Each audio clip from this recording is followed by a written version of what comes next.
स्वागत है आपका आपके अपने YouTube चैनल कॉमर्शियल गुरुजी में, जहां मिलता है आपको क्वालिटी एजुकेशन। आज का वीडियो आप सभी BHU एस्पिरेंट के लिए बहुत इंपॉर्टेंट होने वाला है, क्योंकि आज के इस वीडियो में मैं बात करने वाला हूं BHU UG counselling, BHU PG counselling से रिलेटेड कई सारे अपडेट्स के बारे में। उसके साथ साथ आपकी जो क्यूरीज लगातार मुझसे पूछी जा रही है, मैं उनका भी आंसर करने वाला हूँ। तो वीडियो में बने रहेगा पूरे लास्ट तक, क्योंकि आपको यहाँ पर सबसे जेन्युइन और सबसे रियल कंटेंट मिलने वाला है। तो चलिए वीडियो शुरुआत करते हैं। सबसे पहले मैं यहाँ पर बात करना चाहता हूँ BHU UT कैंडिडेट्स के बारे में। UT के जो कैंडिडेट्स है वो काफ़ी ज़्यादा एक्साइटेड अपने काउंसलिंग को लेकर। उनके लगातार क्यूरीज आ रहे हैं कि काउंसलिंग उनकी कब से स्टार्ट होने वाली है, कॉल लेटर कब से आने वाला है, शेड्यूल कट ऑफ कब से रिलीज किए जाएंगे। तो उनके जानकारी के लिए मैं बता दूं, उनका कट ऑफ रिलीज होना शुरू हो चुका है। BSc मैथमेटिक्स का आज कट ऑफ रिलीज किया गया है, लेकिन ये कट ऑफ पूरा नहीं है। सिर्फ कुछ ही कैंडिडेट्स को यहाँ पर काउंसलिंग के लिए बुलाया गया है, और ये काउंसलिंग जो है 21 अक्टूबर से शुरू होने वाली है। तो इसी तरीके से और UT के जो भी सब्जेक्ट्स हैं उनके काउंसलिंग की डेट रिलीज होने शुरू हो जाएंगे, कट ऑफ रिलीज होना शुरू हो जाएगा। आपके जानकारी के लिए मैं बता दूं कि जिन कैंडिडेट का रैंक कट ऑफ के अंडर है, सिर्फ उन्हें ही कॉल लेटर इशू किया जाएगा। यानी कि जो शॉर्ट लिस्टेड कैंडिडेट हैं, सिर्फ उन्हें ही कॉल लेटर इशू किया जाएगा और वो ही काउंसलिंग में पार्टिसिपेट कर सकते हैं। बाकी जो कैंडिडेट शॉर्ट लिस्टेड नहीं है वो काउंसलिंग पार्टिसिपेट नहीं कर पाएंगे। जैसे किसी कैंडिडेट का, जो कैंडिडेट शॉर्ट लिस्टेड है काउंसलिंग के लिए, उनका मेल आईडी और पासवर्ड मुझे मिल जाएगा, तो मैं आप लोगों के लिए ऑनलाइन काउंसलिंग प्रोसेस और ऑफलाइन काउंसलिंग प्रोसेस में कैसे पार्टिसिपेट करना है, क्या प्रोसीजर होंगे, डॉक्यूमेंट्स कैसे अपलोड होगा, क्या चीज़ें उसमें करनी होंगी, सारा कुछ मैं आपको वीडियो के माध्यम से समझा दूंगा। तो आप लोग बिल्कुल भी परेशान मत होइएगा। जैसे ही किसी कैंडिडेट का मेल आईडी और पासवर्ड मुझे अवेलेबल होगा, मैं तुरंत जो है आपके लिए ऑनलाइन काउंसलिंग प्रोसेस और ऑफलाइन काउंसलिंग प्रोसेस रिलेटेड पूरा वीडियो मैं आपके लिए बना दूंगा। तो चलिए आगे बात करते हैं यहाँ पर PG काउंसलिंग बारे में। तो जैसा आप सभी लोग को पता है कि PG की जो काउंसलिंग है वो 10 अक्टूबर से स्टार्ट हो गई है, और आज भी कई सारे सब्जेक्ट की काउंसलिंग हो रही है। तो इसी से रिलेटेड यहाँ पर कुछ अपडेट्स हैं जो कि मैं आपको देना चाहता हूँ।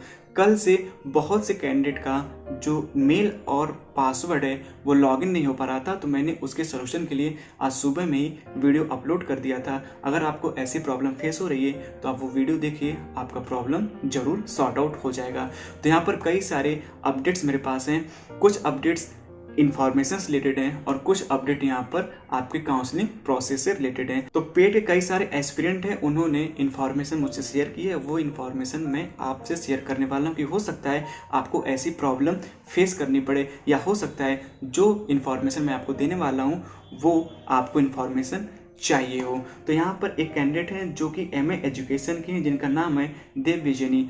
उन्होंने मुझे इन्फॉर्मेशन शेयर की है कि उन्होंने अपना हाई स्कूल का जो मार्कशीट है वो अपलोड नहीं किया था। वहाँ पर उन्होंने जहाँ पर ऑप्शन मांगा हुआ था अपलोड करने के लिए, उन्होंने अपना एडमिट कार्ड दे दिया था वहाँ पर, तो उन्हें उनके डिपार्टमेंट से कॉल आया और उनसे मार्कशीट मांगी गई। ऐसे ही एक और एस्पिरेंट हैं जिनका कि प्रेफरेंस एंट्री फॉर्म में परसेंटेज को फिल करने में थोड़ी बहुत प्रॉब्लम हो गई थी।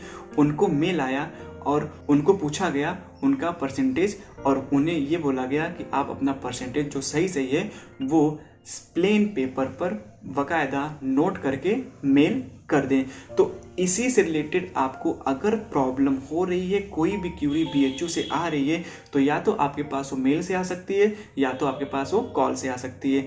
अगर आपने अपना प्रेफरेंस एंट्री फॉर्म भरने में या फिर डॉक्यूमेंट्स को अपलोड करने में कुछ थोड़ी बहुत गलतियां कर दी हैं, तो उसे BHU सुधारेगी, और इसी प्रोसेस में आप अपना सुधार कर सकते हैं। या तो आपको मेल आ सकता है या तो आपको कॉल आ सकता है। अगर आपको मेल नहीं आता है, कॉल आता है, तो आप अपने कॉल लेटर पर जो काउंसलर हैं उनका मेल दिया गया है, रिक्वायर्ड डॉक्यूमेंट, रिक्वायर्ड इन्फॉर्मेशन जो भी आपसे मांगी जा रही है आप उनको मेल कर दीजिए। अगर आपको मेल आया हुआ है तो आप उसी मेल पर जो भी अटैचमेंट आपको देना है आप उसी मेल पर रिप्लाई कर दीजिए। तो बहुत से कैंडिडेट ऐसे हैं जिन्होंने ऐसी गलतियां की हुई हैं, तो बिल्कुल ही परेशान मत हो। उनकी गलती को सुधारने के लिए काउंसलर काम कर रही है। तो इस तरीके से आप अपनी गलतियां सुधार सकते हैं। तो ये इन्फॉर्मेशन आपकी बहुत ही ज़रूरी है और आपके लिए मैं ये सजेशन देना चाहता हूँ कि आप अपना रेगुलर बेसिस पे मेल चेक करते रहिएगा। हो सकता है BHU आपसे कोई इन्फॉर्मेशन मांग सके जो कि ऑनलाइन काउंसलिंग या ऑफलाइन काउंसलिंग में पार्टिसिपेट किए हों।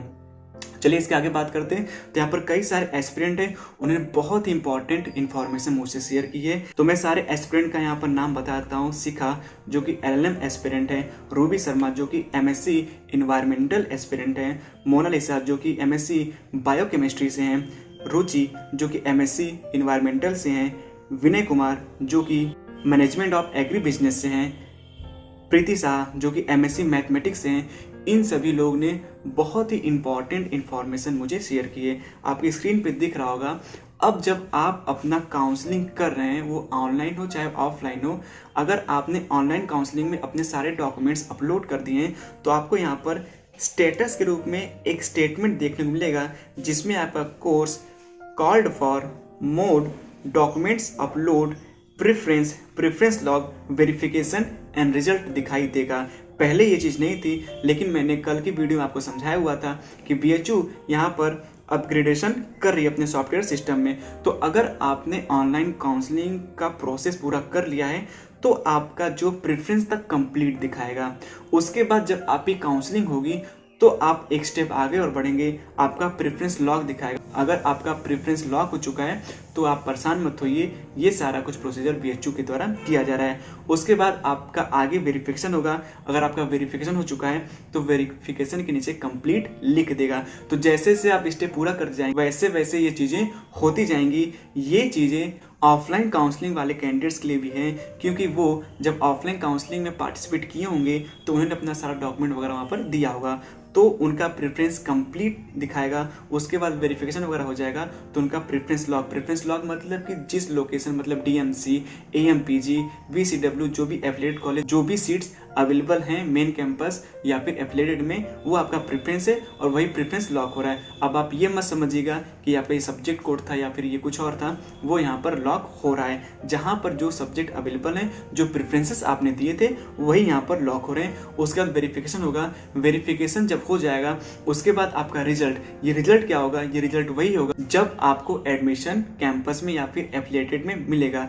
इसके बाद जब ये रिजल्ट आ जाएगा मतलब कि आपको सीट कहाँ मिल रही है, उसके बाद आपको फी पेमेंट का लिंक आएगा, तब आप उस फी को पेमेंट करेंगे और आपका एडमिशन कंफर्म होगा। तो ये सारे प्रोसेस धीरे धीरे होते जाएंगे। अगर किसी में ये सब सारे प्रोसेस आ रहे हैं तो बिल्कुल भी परेशान ना हो। बहुत से और भी कैंडिडेट्स हैं जिन्होंने मुझे ये पिक्स जो है शेयर की हुई है। इसके बाद यहाँ पर एक और एस्पिरेंट है जिनका नाम है हिमांशु वाजपेयी। उन्होंने मुझसे बहुत ही अच्छा क्वेश्चन पूछा हुआ है। उनका ये कहना है कि अगर हमारा एडमिशन फ्री सीट में यानी रेगुलर सीट पे होता है या फिर पेड सीट पे होता है तो हमें कैसे मालूम पड़ेगा? तो उनका मैं जवाब देना चाहूँगा, आप अपने पोर्टल जाइएगा, वहाँ पर आप लॉगिन करिएगा तो आपके सामने डैशबोर्ड ओपन होकर आएगा। वहाँ आपको कोर्स एलोकेशन दिया आ रहेगा।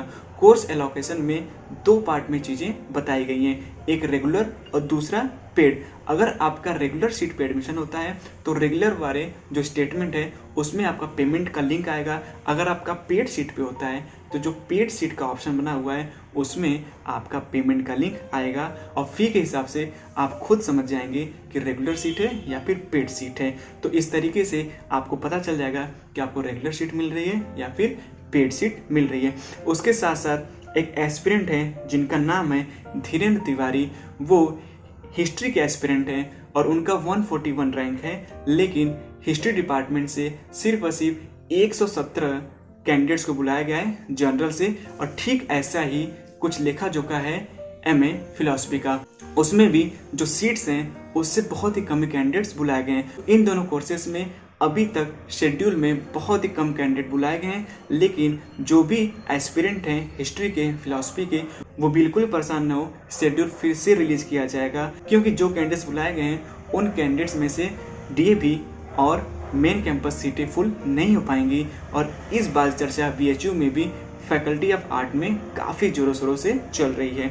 तो आप लोगों को मैं यही कहना चाहूँगा, आप लोग परेशान मत होइएगा, वेट करिएगा, शेड्यूल को चेक करते रहिएगा। बाकी जो अपडेट होगी मैं अपनी वीडियो के माध्यम से आप तक पहुंचाऊंगा।